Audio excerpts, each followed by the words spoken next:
Against the God के एक और नए नोवेल एक्सप्लेनेशन में आप सभी का स्वागत है। पिछले एपिसोड के लास्ट सीन में देखा था कि मु शुआनियन की आंखें चमक उठीं। उसने कहा, नॉर्मल तरीके से तो ये नामुमकिन है, लेकिन डिवाइन आइस फिनिक्स सेट के पास एक शॉर्टकट युनचे की उम्मीद जाग गई। मु शुआनियन ने मु फेशुए को वहां बुलाने का आदेश दिया और फिर युनचे की तरफ मुड़ी। उसने एक ऐसा सवाल पूछा जिससे युनचे का दिमाग चकरा गया। तुम्हें पता है कि हमारे सेक्ट की टॉप फीमेल डिसाइपल्स शादी क्यों नहीं करती? युनचे ने अटकते हुए कहा, सुना है कि वाइटल यिन खोने से उनकी कल्टीवेशन स्लो हो जाती है। मु शुआनियन ने राज खोला। सिर्फ यही वजह नहीं है, आइस फीनिक्स ब्लडलाइन एक्सट्रीम यिन होता है। अगर कोई पुरुष उस वाइटल यिन को हासिल कर ले तो उसकी प्रोफाउंड स्ट्रेंथ और बॉडी को जबरदस्त बूस्ट मिलता है, और यही वो शॉर्टकट है। युनचे सन्न रह गया, मतलब नीचे गया था। Dual cultivation. मु शुआनियन ने बिना किसी शर्म के कहा, आइस फीनिक्स वाइटल यिन को लूटना ही वो शॉर्टकट है जिससे तुम 2 साल में डिवाइन ट्रिब्यूलेशन रेल्म पहुंच सकते हो। युनचे ने डरते हुए पूछा, तो इसके लिए कितनी वाइटल यिन चाहिए होगी? अब आगे मु शुआनियन ने ठंडे दिमाग से कैलकुलेशन बताई। अगर मु फेशुए जैसी टॉप टैलेंट हो तो शायद 1000 लड़कियां काफी होंगी, लेकिन वैसी और कोई नहीं है, तो तुम्हें सेक्रेड हॉल और बाकी ब्रांचेस से मिलाकर कम से कम 3000 आइस फीनिक्स डिसाइपल्स की वाइटल यिन चाहिए होगी। 3000? युनचे को लगा जैसे किसी ने हथौड़ा मार दिया हो। 3000 लड़कियों के साथ, वो भी सिर्फ 2 साल में। ये तो कल्टीवेशन नहीं, कुछ और ही चल रहा था। युनचे ने तुरंत सिर हिलाया, नहीं मास्टर, मैं ये नहीं कर सकता। अपनी पावर बढ़ाने के लिए मैं इतनी लड़कियों की जिंदगी और टैलेंट बर्बाद नहीं कर सकता। ये गलत है। मु शुआनियन का गुस्सा फूट पड़ा। बर्बाद? बेवकूफ, ये उनके लिए ऑनर है कि वो मेरे डायरेक्ट डिसाइपल के काम आ रही हैं, और तुम मुझे नैतिकता का पाठ मत पढ़ाओ। मु बिंग्युन ने मुझे सब बताया है कि नीचे वाली दुनिया में तुम्हारी कितनी बीवियां हैं और तुम कितने रंगीन मिजाज के हो। वहां तो तुम मजे करते हो, अब यहां संत बन रहे हो। युनचे की बोलती बंद हो गई। वो सब अपनी मर्जी से थी। तभी वहां एक ठंडी हवा के झोंके के साथ मु फेशुए आ गई। वो हमेशा की तरह खूबसूरत और बर्फ जैसी कोल्ड लग रही थी। उसे जरा भी अंदाजा नहीं था कि यहां उसकी आबरू का सौदा चल रहा है। मु शुआनियन ने युनचे को घूरा और एक खतरनाक मुस्कान के साथ कहा, मु फेशुए आ गई है, और युनचे कान खोलकर सुन लो, तुम्हारे पास इस मामले में ना कहने का कोई ऑप्शन नहीं है। युनचे की हालत पतली थी। उसने सिर झुका लिया और दबी हुई आवाज में बोला, डिसाइपल माफी चाहता है, मैंने मास्टर को निराश किया। उसे पता था कि मु शुआनियन ये सब सिर्फ उसके भले के लिए कर रही थी। 3000 आइस फीनिक्स डिसाइपल्स की वाइटल यिन बहुत बड़ी बात थी। फिर भी वो सेक्ट का नुकसान करके युनचे को स्ट्रॉन्ग बनाना चाहती थी। उसने हुओ रुली से golden crows record of the burning world भी सिर्फ युनचे के लिए छीनी थी। अभी उसे डिसाइपल बने 1 दिन भी नहीं हुआ था, और मास्टर इतना फेवर कर रही थी, लेकिन युनचे अपनी मॉरल्स की वजह से मना कर रहा था। जब उसने सिर झुकाया तो उसकी नजर जमीन पर लेटी हुई मु फेशुए पर पड़ी। उसे देखते ही युनचे को एक झटका लगा। उसका ऑरा, उसका ठंडापन, उसे तुरंत अपनी लिटिल फेरी यानी चू युचान की याद आ गई। हालांकि वो जानता था कि ये वो नहीं है, लेकिन दोनों में इतनी समानता थी कि युनचे का दिल एक पल के लिए धक से रह गया। वो उसे चू युचान की परछाई समझकर रिजेक्ट कर रहा था, क्योंकि वो अपनी लिटिल फेरी के साथ धोखा नहीं करना चाहता था। लेकिन मु शुआनियन को यह सब इमोशनल ड्रामा पसंद नहीं आया। उसने ठंडे लफ्जों में कहा, तुम्हें लगता है तुम्हारे पास न कहने का हक है? मु शुआनियन ने हवा में चुटकी बजाई। इससे पहले कि युनचे कुछ समझ पाता, उसके पीछे बर्फ जमने की भयानक आवाज आई। उसने मुड़कर देखा तो कई फीट मोटी बर्फ की दीवारें बन चुकी थी। पलक झपकते ही एक 10 मीटर का छोटा सा आइस रूम तैयार हो गया था, जिसने युनचे और मु फेशुए को अंदर कैद कर लिया। युनचे अभी मुड़ा ही था कि मु शुआनियन ने अपनी हथेली घुमाई। उसकी उंगली पर खून की एक लाल बूंद चमक रही थी, जो देखने में ही खतरनाक लग रही थी। स्वुश! वो लाल बूंद गोली की रफ्तार से सीधे युनचे की छाती में घुस गई। युनचे के मुंह से बस एक करहा निकली। वो फायर स्पिरिट इवल बॉडी का मालिक था। उसे गोल्डन क्रो की आग भी कुछ नहीं बिगाड़ सकती थी। लेकिन जैसे ही ये खून उसकी बॉडी में गया, उसे लगा जैसे उसके अंदर ज्वालामुखी फट गया हो। ये जलन नॉर्मल आग की नहीं थी, ये कुछ और ही था। युनचे का चेहरा डर के मारे सफेद पड़ गया। उसने पूछा, मास्टर, ये क्या चीज है? मु शुआनियन ने निर्दयता से जवाब दिया, ये गॉड बेरिंग इन्फर्नो प्रिजन के एंशिएंट हॉर्न ड्रैगन का खून है। युनचे की आंखों की पुतलियां सिकुड़ गई। मु बिंगयुन ने उसे बताया था कि ये ड्रैगन कितना जहरीला और टेरिफाइंग था। मु शुआनियन ने एक्सप्लेन किया, हॉर्न ड्रैगन का खून एक्सट्रीम यांग होता है।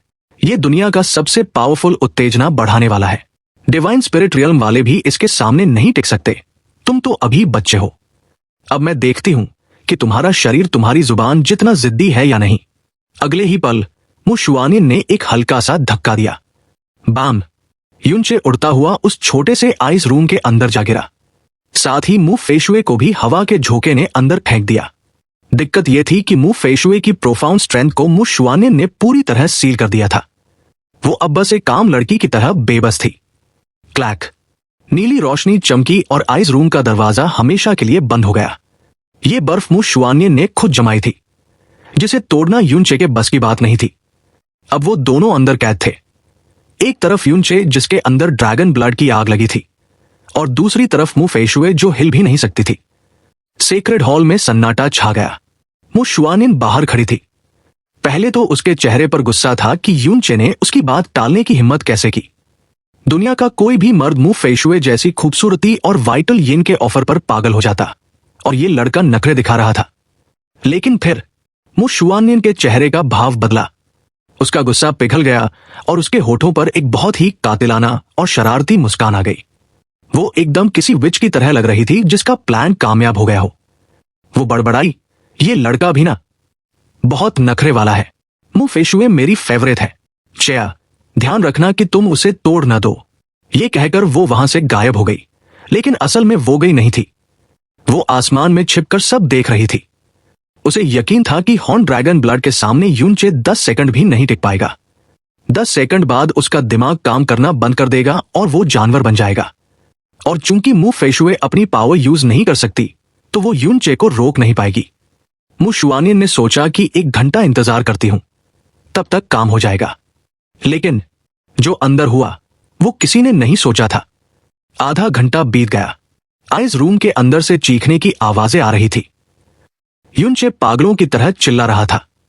उसकी आवाज फट चुकी थी। उसके कपड़े फट चुके थे और खून से सने थे। वो मु फेशुए को हाथ लगाने के बजाय अपने ही शरीर को नोच रहा था। वो अपना सिर बार बार बर्फ की दीवार पर मार रहा था। बैन बाम! उसका खून खौल रहा था। उसका दिमाग कह रहा था कि सामने पड़ी लड़की को नोच खाओ, लेकिन उसकी इच्छा शक्ति, विल पावर उसे रोक रही थी।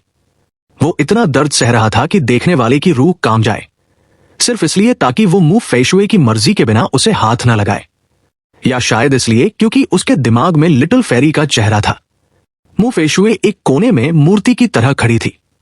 उसकी आंखों में पहली बार कोई इमोशन आया, हैरानी। उसे पता था कि हॉर्न ड्रैगन ब्लड क्या करता है। उसने अपनी किस्मत मान ली थी। वो इतनी खूबसूरत थी कि मर्द उसे देखकर वैसे ही पागल हो जाते थे, और अब तो हालात ही ऐसे थे। लेकिन ये लड़का, ये उसे छूने के बजाय खुद को दर्द क्यों दे रहा है? आधे घंटे बाद भी युनचे ने उसे नहीं छुआ था। वो एक कोने में सिकुड़ कर बैठा था, कांप रहा था, खून बह रहा था, लेकिन कंट्रोल कर रहा था। मु फेशुए को यह समझ नहीं आया। मास्टर का ऑर्डर था। वो खुद इतनी सुंदर थी, फायदा ही फायदा था। फिर भी ये रेजिस्टेंस क्यों? सन्नाटे को तोड़ते हुए मु फेशुए के मुंह से पहली बार आवाज निकली। उसकी आवाज बर्फ जैसी ठंडी लेकिन सपनों जैसी थी। तुम खुद को रोक क्यों रहे हो? और बस यही वो पल था जहां सब खत्म हो गया। युनचे शायद अब तक अपनी लिटिल फेरी की यादों के सहारे खुद को रोक रहा था, लेकिन मु फेशुए की आवाज ने उस आखिरी धागे को भी तोड़ दिया। उस मासूम सवाल ने आग में घी का काम किया। युनचे का कंट्रोल टूट गया। हॉर्न ड्रैगन ब्लड ने उसके दिमाग पर पूरा कब्जा कर लिया। उसने घूमकर मु फेशुए को देखा। उसकी आंखें अब इंसानी नहीं, जानवर जैसी लाल थी। बाम! युनचे एक भूखे शेर की तरह उस पर झपटा। चूंकि वो कमजोर हो चुका था, वो सीधा मु फेशुए के पैरों पर गिरा और उसे लेकर जमीन पर लुढ़क गया। कपड़े फटने की आवाज आई। युनचे ने होश खो दिया था। उसने मु फेशुए के नीचे के कपड़े फाड़ दिए। उसकी लंबी, सफेद और ठंडी टांगे अब युनचे के सामने थी। उसने अपना चेहरा उसकी टांगों पर रख दिया। मु फेशुए की स्किन से आने वाली ठंडी खुशबू ने उसकी बची खुची इंसानियत को भी जला दिया। मु फेशुए की बॉडी से एक ठंडी और पवित्र ऑरा निकल रही थी, जो यूनचे की आग जैसी ऑरा के बिल्कुल अपोजिट थी। जब यूनचे ने उसे दबोच लिया तो मु फेशुए ने कोई रेजिस्टेंस नहीं दिखाया। उसे पता था कि उसकी किस्मत में क्या लिखा है। कपड़े फटने की आवाज गूंजी। मु फेशुए की स्नो व्हाइट ड्रेस के टुकड़े टुकड़े हो गए। उसकी फ्लॉलेस जेड जैसी बॉडी अब यूनचे की लाल आंखों के सामने थी। वो बिल्कुल शांत थी, किसी बर्फ की गॉडेस की तरह जिसे कोई जानवर मैला करने वाला था, लेकिन फिर भी उसकी प्योरिटी पर कोई दाग नहीं लगने वाला था। यूनचे ने एक दर्दनाक दहाड़ मारी और उसे पकड़ लिया।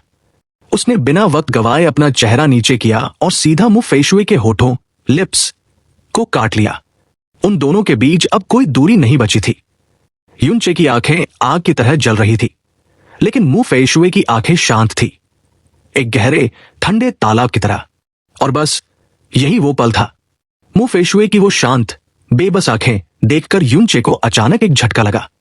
ये आंखें बिल्कुल वैसी थी जैसी चू युचान, लिटिल फेरी की थी जब ड्रैगन गॉड ट्रायल ग्राउंड्स में यूनचे ने उसे बचाने के लिए उसके साथ रिलेशन बनाया था। जैसे ही लिटिल फेरी की याद आई, यूनचे के दिमाग में जैसे हजारों बिजलियां एक साथ गिर गई। वो एक अजीब सी चीख मारकर मु फेशुए के ऊपर से हट गया और जमीन पर लुढ़क गया। वो अपना सिर पकड़कर चीखने लगा।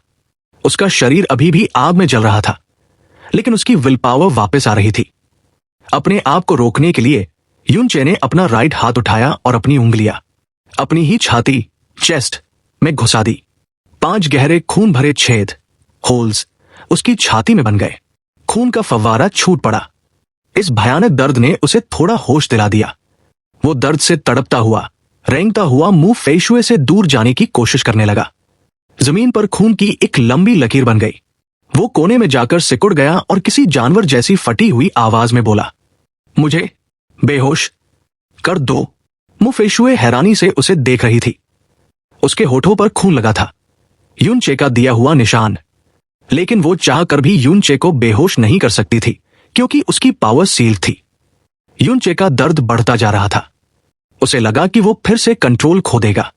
जल्दी करो। जब उसने देखा कि वो नहीं रुक पा रहा, तो उसने अपनी आंखें फाड़ दी और ट्रू ड्रैगन सोल को एक्टिव कर दिया। एक ड्रैगन की दहाड़ गूंजी।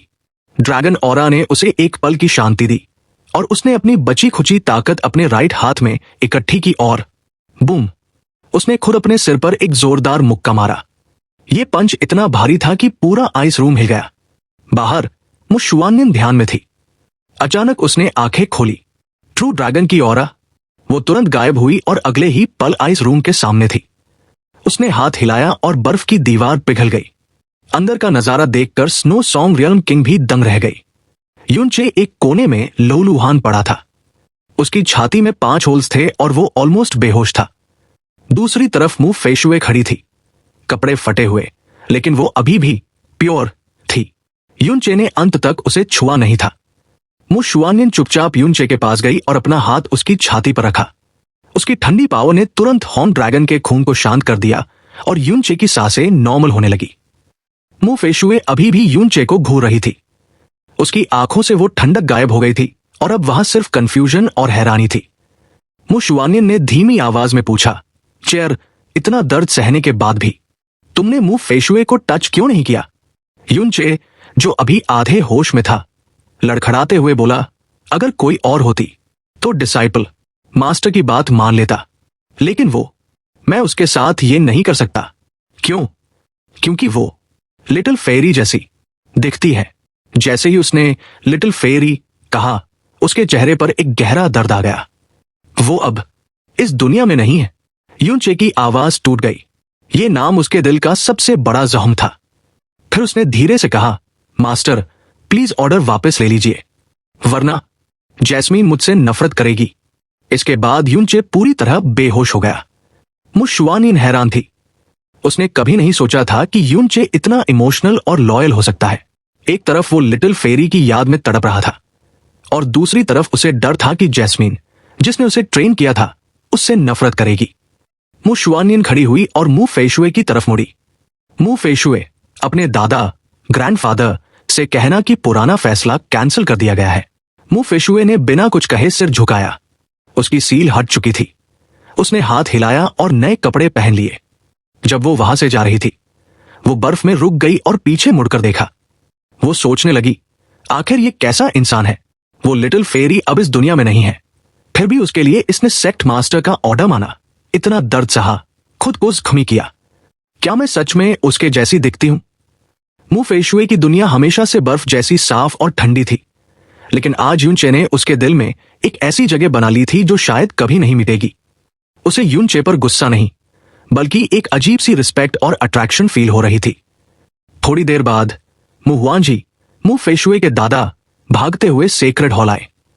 मु शुआनियन ने उन्हें ऑर्डर दिया, हुआनजी, वो शादी का प्लान कैंसिल, लेकिन खबरदार अगर मेरी मर्जी के बिना मु फेशुए की शादी किसी और से तय की तो। मु हुआनजी डर गया और तुरंत हाँ में सिर हिलाया। मु शुआनियन ने आगे कहा, मुझे तुमसे 4 चीजें चाहिए, नोट करो। मु हुआनजी ने ध्यान से सुना। एक किलिन हॉर्न, एक वुड स्पिरिट ऑर्ब कम से कम 70% पावर के साथ, एक डिवाइन 9 स्टार बुद्धा जेड और एक इंटैक्ट इमॉर्टल एम्परर ग्रास। यह सुनकर मु हुआनजी का पसीना छूट गया। किलिन हॉर्न तो फिर भी ठीक था, लेकिन वुड स्पिरिट ऑर्ब, इसके लिए किसी वुड स्पिरिट को मारकर उसका दिल निकालना पड़ता है, जो कि अनएथिकल और इलीगल माना जाता है। और ऊपर से डिवाइन 9 स्टार बुद्धा जेड और इमॉर्टल एम्परर ग्रास, ये चीजें तो हजारों सालों से किसी ने देखी भी नहीं थी। ये एंशिएंट रिकॉर्ड्स की लेजेंडरी आइटम्स थी। मु शुआनियन ने ये इम्पॉसिबल लिस्ट इसलिए दी थी क्योंकि अब युनचे डुअल कल्टिवेशन नहीं करेगा, तो उसे डिवाइन ट्रिब्यूलेशन रियल्म तक पहुंचाने के लिए इन इम्पॉसिबल चीजों की जरूरत पड़ेगी। एल्डर हुआनजी की हालत खराब थी। उसने थोड़ा डरते हुए कहा, सेक्ट मास्टर, वुड स्पिरिट ऑर्ब ढूंढना बहुत मुश्किल है क्योंकि वुड स्पिरिट रेस के लोग अपनी जान बचाने के लिए लोअर रियल्म्स में छिपे रहते हैं, और अगर कोई ऑर्ब मिलता भी है तो उसमें 70% पावर होना लक की बात है। रही बात डिवाइन 9 स्टार बुद्धा जेड और इमॉर्टल एम्परर ग्रास की, तो मैं अपनी पूरी कोशिश करूंगा। हुआनजी ने पूछने की हिम्मत नहीं कि अचानक इन चीजों की जरूरत क्यों पड़ी। मु शुआनियन ने साफ कह दिया, जल्दी करो। अगर पता चले कि ये चीजें कहां हैं लेकिन तुम ला नहीं पा रहे तो मुझे तुरंत बताना। हुआनजी का दिल जोर जोर से धड़क रहा था। ये चीजें मिलना मतलब आसमान से तारे तोड़ने जैसा था। तभी हुआनजी को कुछ याद आया। उसने कहा, सेक्ट मास्टर, किलिन हॉर्न कहां मिल सकता है? इसका मुझे एक आइडिया है। हुआनजी ने बताया कि मु हाने ने अपनी कजिन मु युनजी को एक सीक्रेट बताया था। आइस वाइंड एम्पायर की रॉयल फैमिली के पास एक हालिडम है, जो असल में एक इंटैक्ट आइस किलिन हॉर्न है। ये उनका सबसे बड़ा राज है जो हजारों सालों से छिपा हुआ था। मु शुआनियन ने ठंडी आवाज में पूछा, इतने सालों का राज मु हाने ने बाहर क्यों बताया? हुआनजी ने बताया कि मु हानी सेक्ट मास्टर का डायरेक्ट डिसाइपल बनने के लिए अपने परिवार का ये ट्रेजर भी रिश्वत में देने को तैयार था। मु शुआनियन ने मन ही मन सोचा, हम तो उस लड़के ने जानबूझकर राज खोला। हुआनजी ने ऑफर दिया कि मु हाने अपने पिता के जन्मदिन पर वापस एम्पायर जा रहा है तो वो उसे किलिन हॉर्न लाने का ऑर्डर दे सकता है, लेकिन मु शुआनियन ने मना कर दिया, जरूरत नहीं है। किलिन हॉर्न को भूल जाओ और बाकी 3 चीजों पर फोकस करो। और हां, यह बात किसी को पता नहीं चलनी चाहिए। हुआनजी कंफ्यूज होकर वहां से चला गया, जबकि मु शुआनियन की नजरें नॉर्थ की तरफ थी। उसके दिमाग में आइस वाइंड एम्पायर के लिए कुछ और ही खिचड़ी पक रही थी। दूसरी तरफ युनचे की आंखें खुली। उसे नहीं पता था कि वो कितनी देर तक बेहोश था। उसे फील हुआ कि उसकी बॉडी में एक ठंडी और सूदिंग एनर्जी दौड़ रही है। उसने देखा कि वो हेवनली नेदर फ्रॉस्ट लेक के पानी में है और उसके सारे जख्म गायब हो चुके हैं। उसका दिमाग एकदम शांत था। तभी एक रेशम जैसी मुलायम आवाज आई, ओ, इतनी जल्दी जाग गए? युनचे ने मुड़कर देखा और उसके होश उड़ गए। किनारे पर मु शुआनियन लेटी हुई थी। वो इतनी खूबसूरत लग रही थी कि किसी का भी ईमान डगमगा जाए। उसके चेहरे पर एक हल्की सी स्माइल थी जो युनचे ने पहले कभी नहीं देखी थी। वो बिल्कुल वैसी लग रही थी जैसी पहली मुलाकात में दिखी थी, जब युनचे ने गलती से उसे बिग ब्रेस्टेड सीनियर सिस्टर कह दिया था। युनचे हड़बड़ाकर पानी में खड़ा हो गया, माज। लेकिन तभी उसे एहसास हुआ कि नीचे मामला गड़बड़ है। वो पूरा नंगा था। करंट लगने की तरह वो वापस पानी में डुबकी लगा गया। मु शुआनियन उसकी हालत देखकर हंस पड़ी। उसकी हंसी से उसकी पूरी बॉडी हिल रही थी और वो नजारा युनचे के लिए जानलेवा था। मु शुआनियन ने हंसते हुए कहा, लड़के, हॉर्न ड्रैगन का खून पीने के बाद भी तुमने मु फेशुए जैसी सुंदर लड़की को हाथ नहीं लगाया।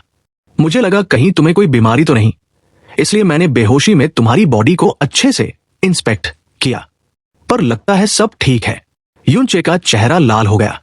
इंस्पेक्ट किया, उसके दिमाग में उल्टे सीधे ख्याल आने लगे। उसने जल्दी से स्टोरेज रिंग से कपड़े निकालकर पानी के अंदर ही पहन लिए। मु शुआनियन की खूबसूरती इस वक्त इतनी डेंजरस थी कि फ्लेम गॉड रल्म के सेक्ट मास्टर्स भी नजरें मिलाने से डरते, लेकिन अभी वो यूनचे को रिझाने के मूड में थी। उसकी हर अदा में एक नशा था। मु शुआनियन थोड़ा आगे झुकी, जिससे उसकी लूज रोप थोड़ी खिसक गई और नजारा क्लियर था। यूनचे की आंखों के सामने गहरा अंधेरा नहीं, बल्कि गहरा घाटी थी। गल्प।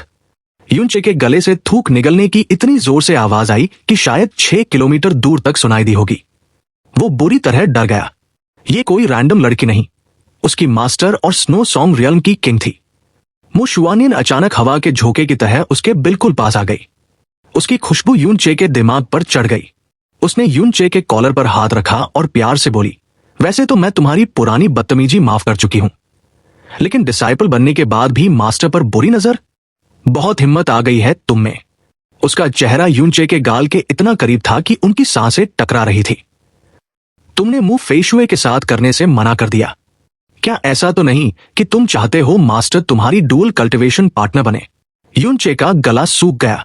मु शुआनियन ने आगे कहा, अगर मेरे साथ करोगे तो 2 साल नहीं, बस एक शाम में तुम डिवाइन सोल रियल्म में पहुंच जाओगे। भाई साहब, यूनचे का दिमाग पूरी तरह शॉर्ट सर्किट हो गया। डिवाइन सोल रियल्म गया तेल लेने, वो तो कुछ और ही इमेजिन करने लगा था। उसकी बॉडी में लगी ईवल फायर अब कंट्रोल से बाहर हो रही थी।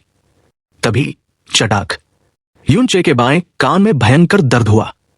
मु शुआनियन ने उसका कान पकड़कर उसे पानी से बाहर खींच लिया। वो जितना प्यार दिखा रही थी, उसका हाथ उतना ही भारी था। लेकिन तभी मु शुआनियन की नजर यूनचे के नीचे वाले 5 छोटे यूनचे पर गई, जो इस वक्त फुल अटेंशन में खड़ा हो चुका था। उसकी आवाज रुक गई और आंखों में एक खतरनाक चमक आ गई। मेरे प्यारे चेयर, तुमने तो हद कर दी। अपनी मास्टर के सामने ये बेहुदा चीज दिखाने की हिम्मत। उसने यूनचे को एक झटके में ऐसे फेंका जैसे कोई कचरा फेंकता है। यूनचे हवा में उड़ता हुआ दूर जमीन पर जाकर गिरा।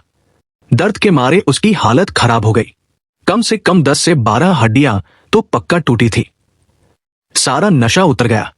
मु शुआनियन ने साय किया, अफसोस, मेरी सेक्ट की किस्मत ही खराब है।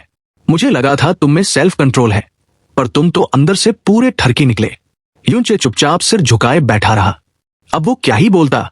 गलती तो उसकी बॉडी की थी, पर सजा तो उसे ही मिलनी थी। मु शुआनियन ने अपना हाथ हिलाया और एक ब्लू जेड स्क्रॉल यूनचे के पास फेंका। इसमें मून स्प्लिटिंग कैस्केड की कंप्लीट टेक्निक है, खुद सीख लेना। मैं तुम्हें यहां इस लेक में बंद कर रही हूं। कुछ दिन बाद टेस्ट लूंगी। अगर परफॉर्म नहीं किया तो अंजाम बहुत बुरा होगा। इतना कहकर वो वहां से गायब हो गई और लेक का बैरियर बंद हो गया। यूनचे ने अपनी टूटी हड्डियों को सीधा किया, क्रैक क्रैक, और दांत पीसते हुए बोला, अरे यार, अगर ऐसी सिचुएशन में रिएक्शन नहीं आता तो वो ज्यादा अबनॉर्मल होता। खैर, उसने खुद को शांत किया और ट्रेनिंग शुरू की। लेकिन उसने मून स्प्लिटिंग कैस्केड नहीं, बल्कि वो लाल रंग का जेड स्क्रॉल निकाला, golden crows record of the burning world. जैसे ही उसने स्क्रॉल खोला, हवा का तापमान बढ़ गया।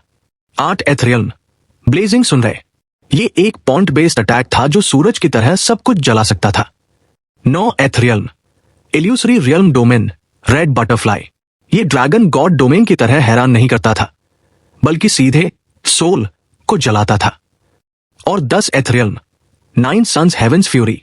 ये वो टेक्निक थी जो हुओ पोयुन ने यूज की थी, लेकिन वो सिर्फ 1 सन लेवल पर था।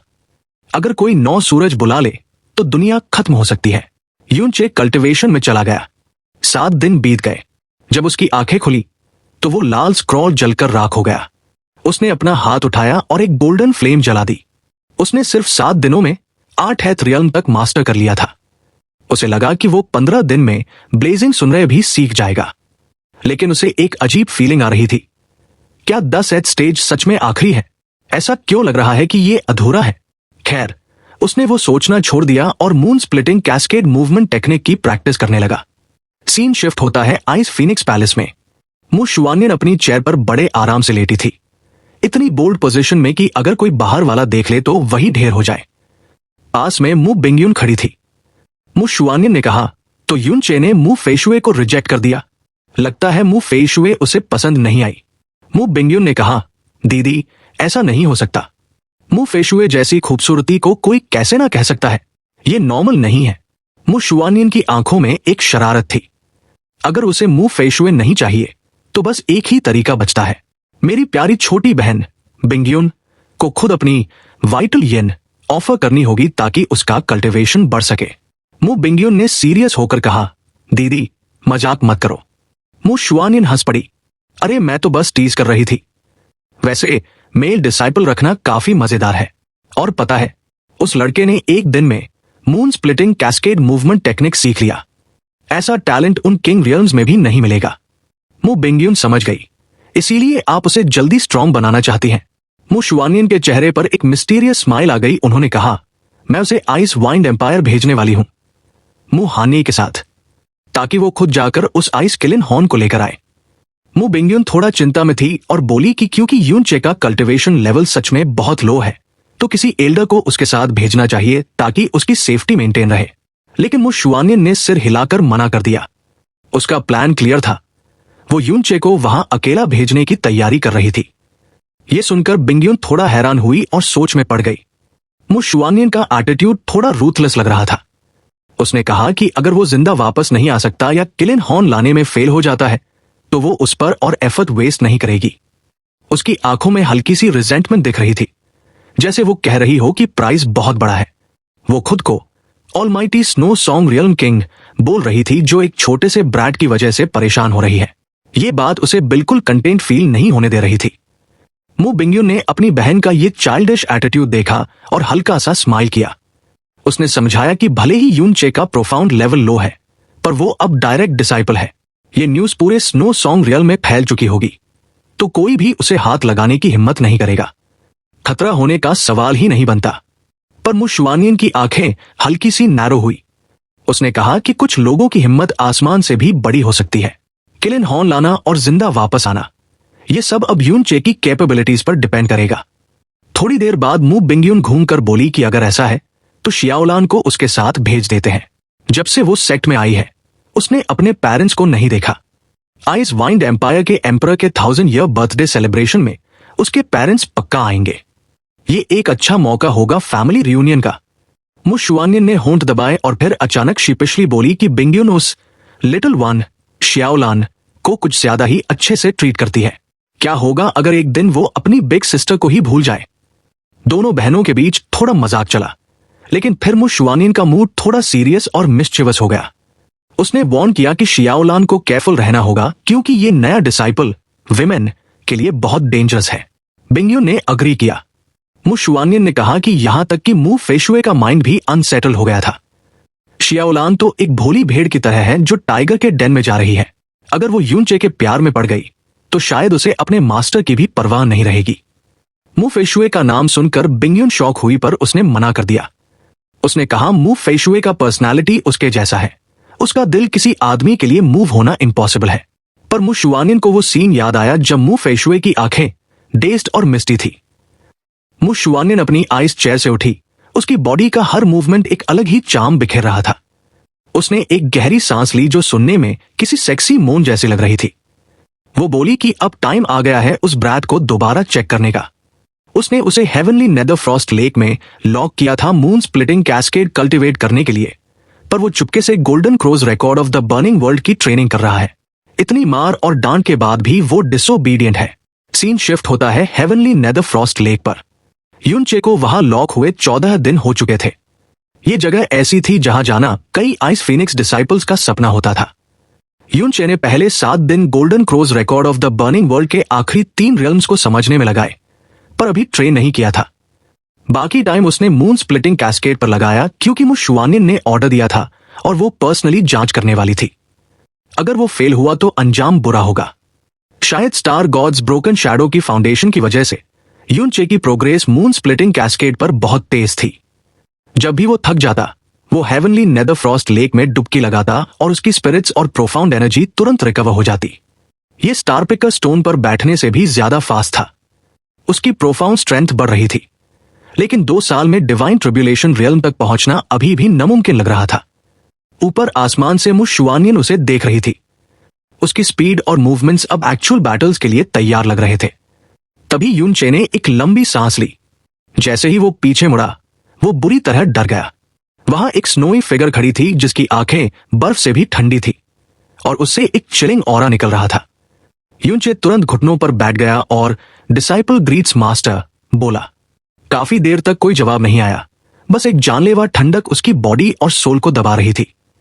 यून चे को लगा कि आज तो पुराना हिसाब बराबर होने वाला है, पर तभी मु शुआनियन ने कहा कि प्रोग्रेस एक्सेप्टेबल है। यून चे ने राहत की सांस ली और शुक्रिया कहा, लेकिन अगले ही पल मु शुआनियन ने पूछा, चेयर, मुझे सच सच बता, तेरी बॉडी में ट्रू ड्रैगन का ऑरा क्यों है? यून चे का दिल जोर से धड़का। मु शुआनियन की निगाहें ऐसी थी जैसे वो सीधा उसकी आत्मा के आर पार देख रही हो।